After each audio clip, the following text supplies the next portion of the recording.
Nós iremos iniciar esse culto a Deus com uma oração, que é a maneira que a Bíblia nos ensina a falar com Deus. E depois iremos estudar a palavra e Ele irá falar conosco. Então vamos orar. Senhor, nós oramos a Ti nesse momento, queremos engrandecê-lo por tudo, pelas Suas maravilhosas obras. Queremos exaltá-lo, porque Tu és digno de receber a honra, o poder, a majestade, o louvor. Nós te prestamos todas as homenagens e te exaltamos através das nossas palavras e através da nossa conduta de vida. Nós te oferecemos nesse momento, Senhor, o nosso coração quebrantado e te pedimos, ouça a nossa oração no nome do Senhor Jesus. Amém. Hoje eu quero ler o quarto evangelho da Bíblia, que é chamado de Evangelho Joanino, capítulo 4, versículos 1 e 2. Por isso, quando o Senhor soube que os fariseus ouviram que ele, Jesus, fazia e batizava mais discípulos que João, embora Jesus mesmo não batizasse, mas sim os seus discípulos. Jesus, ele batizava através dos seus discípulos. E o que é interessante aqui é que os fariseus ouviram falar que Jesus fazia mais discípulos do que João Batista e os batizava, embora o batismo de Jesus não fosse praticado pelas suas próprias mãos. Jesus, ele batizava através dos seus discípulos. Discípulo é o seguidor de um mestre. Então, os discípulos do Senhor Jesus o seguiam como mestre. Eu quero tomar emprestado aqui as palavras do texto, especificamente do versículo 1, quando o texto nos diz que os fariseus ouviram falar sobre Jesus. E o interessante aqui é que nós sempre iremos observar que os líderes religiosos da época do Senhor Jesus e as demais pessoas ouviam falar das obras espetaculares que ele realizava para Deus. Então, eu quero falar hoje sobre fatos da vida de Jesus que todo mundo precisa ouvir falar. É por isso que nós precisamos anunciar as boas notícias do reino de Deus. As boas notícias, elas giram em torno da pessoa bendita, maravilhosa de nosso Senhor e Salvador Jesus Cristo. Então eu irei destacar aqui alguns fatos sobre a vida do Senhor que todos precisam ouvir falar. Vamos lá? Em primeiro lugar, todo mundo precisa ouvir falar sobre o nascimento de Jesus. O nascimento de Cristo. A verdade é que, antes do Senhor Jesus nascer, ele era uma profecia messiânica. Ele era a esperança de Israel e também dos gentios, os não-judeus. Antes do Senhor Jesus se encarnar e nascer e viver entre os homens, ele era uma promessa contida no Antigo Testamento. Mas depois que ele se manifestou, a profecia messiânica se cumpriu. A promessa se tornou uma realidade. A esperança do povo judeu agora estava diante deles.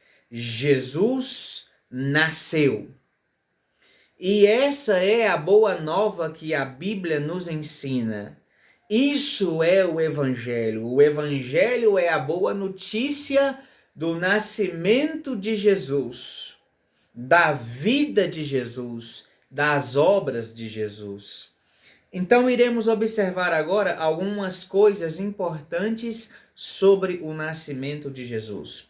A primeira profecia da Bíblia é uma profecia messiânica que diz respeito a Jesus. Está em Gênesis 3,15, quando diz que a semente da mulher vai esmagar a cabeça da serpente. Eva ali, ela era a representante feminina da humanidade. E nessa profecia específica, ela representava Maria, aquela que seria o instrumento de Deus para trazer ao mundo o Senhor Jesus, ou seja, a humanidade de Jesus e não a sua divindade, porque Jesus como ser divino, porque Deus, Jesus e o Espírito Santo são um em natureza e em essência. Então, como Deus, Jesus sempre existiu, mas a sua humanidade foi gerada no ventre de Maria pelo poder do Espírito Santo. Então, Eva representa Maria, aquela que foi usada por Deus para trazer ao mundo o Salvador. Em segundo lugar, o nascimento de Jesus foi virginal, ou seja, sem a participação do homem. Jesus nasceu de uma forma incomum, ímpar, singular. Nenhuma outra pessoa nasceu e nascerá da mesma forma que o Senhor Jesus. Na Bíblia nós iremos encontrar vários relatos de nascimentos milagrosos, ou seja, mulheres que eram estéreis, como Sara, Rebeca, Raquel, Ana, mulheres que eram estéreis e o Senhor abriu a sua madre e então elas puderam gerar. Foi uma intervenção milagrosa de Deus e os meninos nasceram de uma forma sobrenatural. Mas o nascimento de Jesus, ele é diferente de todos os outros porque não houve a participação do homem. Jesus foi gerado no ventre de Maria pelo poder sobrenatural do Espírito Santo. Então, o nome dessa doutrina dentro da teologia é nascimento virginal, ou seja, sem a participação masculina. José é o pai terreno de Jesus, mas não é o pai biológico de Jesus. Em terceiro lugar, o local do nascimento do Messias deveria ser em Belém, a cidade de Davi, como está profetizado lá em Miqueias e em alguns outros lugares do Antigo Testamento. E quando Jesus nasce, nós vemos que ele nasce exatamente em Belém da Judéia, cumprindo assim o que fora dito pelo profeta, que disse: "E tu, Belém Efrata, de forma alguma és a menor entre as principais cidades de Judá, pois de ti virá o líder que como pastor conduzirá o meu povo." Esse pastor é o Senhor Jesus, o bom pastor que conduz as ovelhas, que conduz o seu rebanho ao reino de Deus. Então, Jesus nasceu, é uma verdade, é uma realidade. E hoje a história está dividida em antes e depois do seu nascimento. Jesus mudou a história. Jesus mudou tudo que nós conhecíamos. Hoje nós podemos anunciar o seu nascimento e todas as pessoas precisam ouvir sobre esse fato que é importante nas Escrituras. Eu quero fazer uma aplicação pessoal nas nossas vidas, porque uma das partes da teologia mais importantes que existe é a teologia prática. É quando nós aprendemos as Escrituras e aplicamos na nossa vida para podermos praticar. Quando nós falamos sobre o nascimento do Senhor Jesus, nós sabemos que ele nasceu aproximadamente 2000 anos atrás, mas a verdade é que o que temos que refletir nesse momento, se Jesus é uma realidade na vida de cada um de nós. Jesus é uma promessa na minha vida ou ele já é uma realidade? Jesus é uma esperança que eu tenho na minha vida ou ele já é real? Ele já vive em mim, ele já habita em mim através da sua divindade, da sua plenitude. Porque Jesus está no céu fisicamente, mas espiritualmente ele habita no cristão. A questão é, você já tem Jesus Cristo na sua vida? Ele é o seu Senhor? É o seu Salvador? A maneira como você vive vai dizer se Jesus é o Senhor e o Salvador da sua vida. Não adianta honrar ao Senhor com os seus lábios se você não honra com a sua vida. Não adianta dizer que você ama a Cristo se com as suas atitudes, com os seus atos, você mostra que você o odeia. Não adianta dizer que você ama ao Senhor se você odeia as suas palavras. Você não aceita aquilo que está escrito. Amar parte da Bíblia, mas não amá-la totalmente, não é amar a Bíblia. Você só ama ao Senhor verdadeiramente se você ama as suas santas palavras. Então, você tem Jesus na sua vida ou ele é apenas uma mera fantasia para você? Ele é apenas uma figura para você? Ele é apenas um personagem histórico na sua vida? A questão é essa. Não adianta nós vivermos aqui na terra e não termos o Senhor Jesus na vida, no nosso ser, na nossa mente, inundando o nosso coração. Quando nós vivemos com o Senhor, nós somos felizes, temos paz, temos todo tipo de tranquilidade e bênçãos espirituais. Quando nós temos o Senhor Jesus na nossa vida, somos cheios do Espírito Santo e vivemos de acordo com o padrão estabelecido por Deus na Bíblia, nas Escrituras. Então, reflita sobre isso, cada um de vocês. Jesus é uma realidade, ele nasceu, a profecia se cumpriu. O Messias se manifestou, se encarnou, assumiu a natureza humana, viveu entre os homens, mas ele vive em você espiritualmente? Na sua divindade, ele habita em você? Então, que você possa refletir sobre isso dentro dessa mensagem. O segundo fato sobre a vida de Jesus que eu quero destacar, que todo mundo precisa ouvir falar, é sobre o seu crescimento. A verdade é que Jesus crescia no seu corpo e na sua mente. Ele se desenvolvia normalmente, como todas as outras pessoas. Jesus, em essência, sempre foi e sempre será Deus. Jesus, em natureza, sempre foi e sempre será divino, mas humanamente ele cresceu no seu corpo e mentalmente. Jesus, ele passou por todos os processos que os seres humanos passam, porque ele era um ser humano. Jesus, ele teve uma vida normal, ele só começou o seu ministério messiânico com 30 anos, um ministério que durou aproximadamente de 3 a 4 anos, quando ele foi crucificado. Jesus, o único fato incomum que acontece na sua vida quando ele é criança, é quando seus pais vão a Jerusalém, devido à festa que estava acontecendo ali, uma das festas anuais principais que acontecia em Israel, e Jesus ele se perde dos seus pais porque ele foi para o templo, e ali no templo, com 12 anos, ele estava debatendo as escrituras com os doutores da lei, com os escribas, com os religiosos.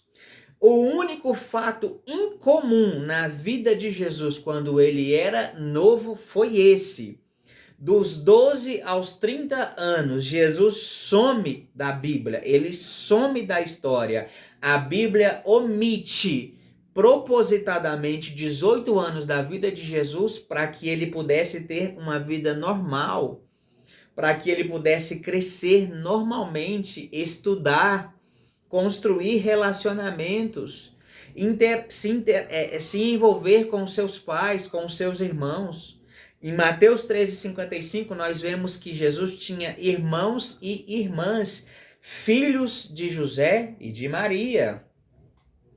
Quando Jesus se manifesta como Messias aos 30 anos, depois que ele é batizado por João Batista no Jordão e depois que ele é levado pelo Espírito Santo ao deserto para ser tentado, e ele então se manifesta como Messias, e as pessoas começam a ver as obras que ele realizava e a maneira como ele vivia para Deus, eles ficam tão assustados que eles perguntam: mas não é este o filho do carpinteiro?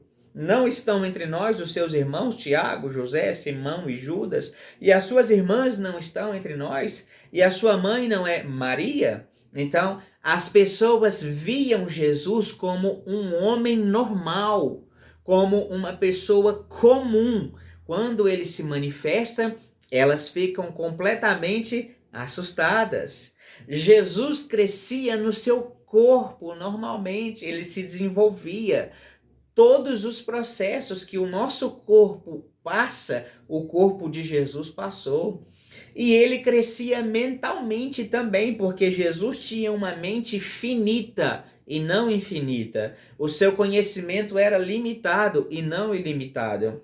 E uma das passagens que nós podemos observar, a finitude da mente de Jesus não é a infinitude, é a finitude.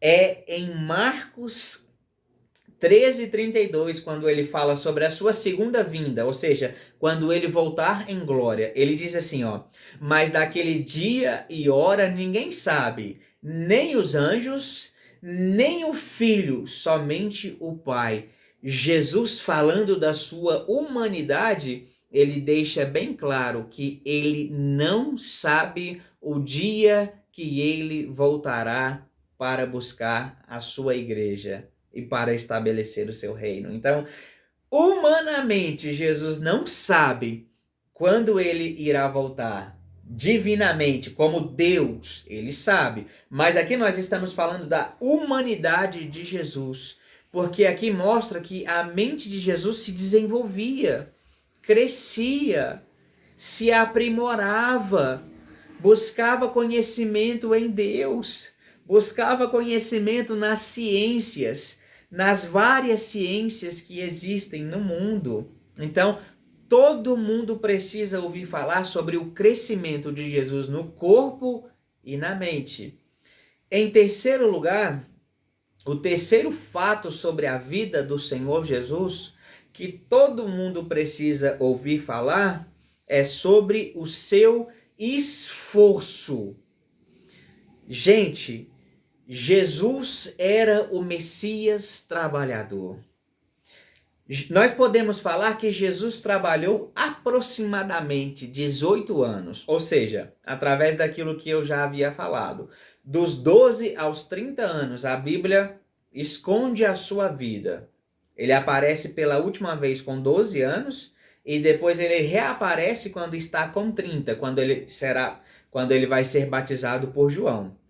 Dentro desses 18 anos, ele pode ter trabalhado os 18 ou menos, mas Jesus trabalhou aproximadamente 18 anos. Jesus, ele seguiu a profissão do seu pai terreno, ele era carpinteiro. E a verdade é que ele era esforçado. A família de Jesus era uma família pobre, mas a Bíblia não diz que a família de Jesus era uma família miserável, que passava fome, que passava sede, que não tinha roupa, que tinha dificuldade de todos os sentidos. A Bíblia não fala sobre isso. Nós vemos que a família de Jesus era uma família pobre por causa da oferta que Maria e José ofereceram quando foram ao templo dedicar o menino. Eles ofereceram uma oferta pobre, como estava na lei de Moisés, na legislação mosaica. Jesus era pobre, mas ele era esforçado, ele trabalhava, ele se desenvolvia, ele era produtivo, ele era eficiente. E o que eu fico mais escandalizado hoje é que quando a gente observa dentro da igreja cristã, uma pessoa que é um neófito, um recém-convertido, acabou de chegar na igreja e aí começa a ler a Bíblia e aí tem o gosto para poder falar de Jesus, o que é muito bom, mas a pessoa acha que tem que viver agora pela fé, não tem que trabalhar, não tem que ter profissão, não tem que estudar, não tem que se aprimorar, e essa não é a verdade que nos é ensinada nas Escrituras. Jesus teve um ministério de 3 a 4 anos aproximadamente, e ele viveu durante 33 anos aproximadamente. Nesses 33 anos, o seu ministério foi de aproximadamente 3 a 4 anos, ou seja, Jesus trabalhava, se esforçava, ele era eficiente, ele produzia. E aí eu te pergunto, até quando você vai viver assim, pela fé, ou se escondendo atrás da fé, se escondendo atrás do evangelho? Não deixe sua família passar fome, faça o que estiver ao seu alcance, faça aquilo que você pode, aquilo que Deus te deu capacidade para fazer. Use sua inteligência, use a sua força física, use o seu conhecimento, use os seus estudos. Busque isso, porque você será bem-sucedido nesse sentido. Não adianta ir para a igreja fazer campanha para ser próspero. Não adianta, não existe unção da prosperidade. Não adianta, não existe óleo da prosperidade. Se você quiser ser próspero na vida, trabalhe, estude, se qualifique, acorde cedo e talvez um dia você terá uma vida próspera, uma vida mais tranquila. Jesus, ele era esforçado. Então nós precisamos nos esforçar, principalmente nós que somos cristãos. Nós vemos ímpios que são produtivos e nós somos preguiçosos. Então nós temos que seguir o exemplo do Senhor. Ele se esforçava aqui no nosso mundo, mas ele se esforçava também no reino de Deus. Jesus se esforçava para fazer a vontade do seu Pai. Jesus se esforçava para levar a boa nova do reino aos ouvidos dos judeus, porque o seu ministério estava restrito ao povo judeu. Jesus se esforçava para adorar ao único e verdadeiro Deus. Jesus se esforçava para sempre estar no centro da vontade de Deus. Qual é o nosso esforço em relação a Deus? Qual é o nosso esforço em relação à leitura da Bíblia? Em relação à oração? Em relação à congregação? À edificação dos irmãos? Qual é o nosso esforço na evangelização? No bom testemunho cristão? Qual é o nosso esforço na mordomia cristã?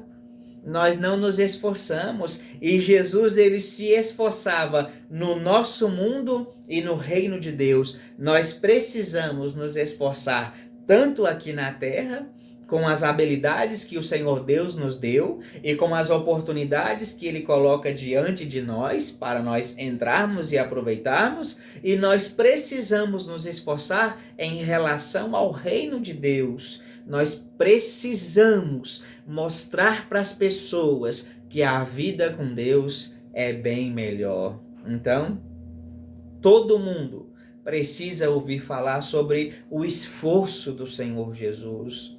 E o quarto fato sobre a vida de Jesus, que todo mundo precisa ouvir falar, é a sua impecabilidade. Jesus, ele foi um ser humano como nós em todos os aspectos, exceto um. Jesus nunca cometeu pecados. E não foi falta de oportunidade, porque Jesus foi tentado durante toda a sua vida. Ele foi tentado em várias ocasiões. A Bíblia relata que ele foi tentado durante 40 dias e 40 noites, enquanto fazia o seu jejum a Deus. Mas depois o diabo se ausentou dele por um momento, e no livro de Hebreus diz que ele foi tentado em todas as coisas, podendo nos socorrer nas nossas tentações. Ele sofreu todo tipo de tentação e ele venceu. Ele nunca cedeu ao erro, porque a tentação é um convite para o pecado, mas a tentação em si não é o pecado. Jesus, ele teve várias portas abertas para cometer erro. O pecado, né, no original, no hebraico, significa errar o alvo. Ou seja, se eu desobedeço, eu erro o alvo. Qual é o alvo de Deus? A obediência. Se eu minto, eu erro o alvo de Deus. E qual é? A verdade. Se eu faço todo tipo de discórdia entre irmãos, eu estou errando o alvo. E qual é? É a comunhão, é a harmonia entre os irmãos. Se eu ingiro bebida alcoólica, se eu fumo maconha, se eu cheiro cocaína, eu estou errando o alvo. E qual é? É cuidar do meu corpo, que é um corpo que Deus me deu para servi-lo aqui nessa terra. Jesus nunca cometeu pecado. Ele nunca mentiu, nunca fez fofoca, nunca saiu no tapa com ninguém. Jesus nunca precisou se sujeitar a essas coisas. Ele sempre foi verdadeiramente fiel a Deus. Ele permaneceu fiel em todas as coisas e nós precisamos permanecer também. E o que eu acho interessante, dentro de todos esses fatos que eu mostrei para vocês, que todo mundo precisa ouvir falar sobre a vida de Jesus, seu nascimento, seu crescimento, seu esforço e sua impecabilidade, é que os líderes religiosos de Israel, por diversas vezes, eles falaram que Jesus tinha demônios, que Jesus fazia as obras que ele realizava através dos demônios, mas eles nunca ouviam falar que Jesus era endemoniado. Eles nunca ouviam falar que Jesus estava praticando obras através de satanismo, ou de ocultismo, ou de magia negra, ou de adivinhação, ou de feitiçaria. Eles falavam, eles mentiam, eles criavam as histórias, mas eles nunca ouviam falar mal de Jesus. E é assim que deve acontecer nas nossas vidas. As pessoas podem falar mal de cada um de nós, mas elas nunca irão ouvir falar mal de nós. E eu tomo isso em relação à minha vida, porque antes de eu ser cristão, antes de ser um servo de Deus, antes de Deus me regenerar, as pessoas sabiam que eu bebia, que eu mentia, que eu fumava, que eu me prostituía, que eu brigava, que eu fazia um monte de coisas, que eu ia preso em Patos de Minas, onde eu morava e onde eu fui rebelde e fiz essas bagunças na minha adolescência. Mas depois que Deus me regenerou, essas mesmas pessoas que um dia ouviram falar coisas ruins de mim, hoje elas ouvem falar que eu sou um servo de Deus, que eu sou um praticante da palavra, que eu sou um estudioso das escrituras, que eu prego o evangelho, que eu sou um homem de uma mulher só casado, que eu sou um bom filho, entre tantas coisas. As pessoas que ouviram falar mal de mim, hoje elas ouvem falar coisas boas de mim, por causa do poder de Deus, por causa daquilo que Ele fez na minha vida, me transformando, me salvando e me colocando no seu reino. Então, eu termino a palavra de hoje aplicando na sua vida. O que as pessoas estão ouvindo falar ao seu respeito, o que a sua família ouve falar de você, o que os seus colegas de trabalho ouvem falar de você, o que os seus vizinhos ouvem falar da sua conduta de vida, como você é na sua casa como marido, como pai, como você é na sua casa como esposa, como você é no seu trabalho como funcionário, como você é como patrão, como você é na faculdade como estudante, na escola, como você é no seu dia a dia na sociedade. Você que diz que é cristão, que teme a Deus, que vive de acordo com as santas escrituras, como é a sua vida e o que as pessoas estão ouvindo falar ao seu respeito. Então, se nós somos verdadeiros cristãos, as pessoas têm que ouvir falar sobre a nossa vida, aquilo que ouviam falar sobre a vida de Jesus, que nós honramos a Deus, que nós vivemos para Deus e que nós somos cidadãos do céu. Então, meus irmãos, é isso que eu deixo para nós nesse momento, ouvindo falar sobre Jesus. Então, aquilo que falavam sobre Jesus, as pessoas vão falar das nossas vidas também. Amém? Vamos orar para encerrarmos? Senhor Deus, nós oramos nesse momento e sabemos que o Senhor é o grande Deus que está nos céus e faz tudo o que lhe agrada. Deus, nós sabemos que nenhum dos seus pensamentos pode ser impedido. O Senhor tudo pode, tudo. O Senhor não precisa da autorização e da permissão do homem para realizar absolutamente nada. Quem é soberano na história é o Senhor, não é o diabo, não é o homem, não é o governo e nem mesmo a igreja. O Senhor que está no controle dos céus e da terra. Nós acreditamos nisso, Senhor. Nós declaramos essa verdade e nós sabemos que a palavra de Deus é o nosso manual de regra e de fé. É o nosso manual de comportamento, de conduta, e é através da Bíblia que nós iremos fazer a sua vontade. Senhor, como somos felizes porque hoje somos libertos. Deus, e particularmente eu me sinto muito honrado de poder te servir e saber que tem pessoas que falam de mim, falam mal, e pessoas que falam bem, mas as pessoas que falam mal sempre vão ouvir falar coisas boas, elas queiram ou não, porque o seu nome será exaltado através da minha vida, através da vida da minha esposa, através da vida do meu enteado, que é o meu filho terreno, Samuel, através da vida da minha família, através da minha igreja. Senhor, o Senhor será engrandecido através de cada um de nós. Então receba a nossa adoração, Senhor, e ouça a nossa oração em nome de Jesus. Amém.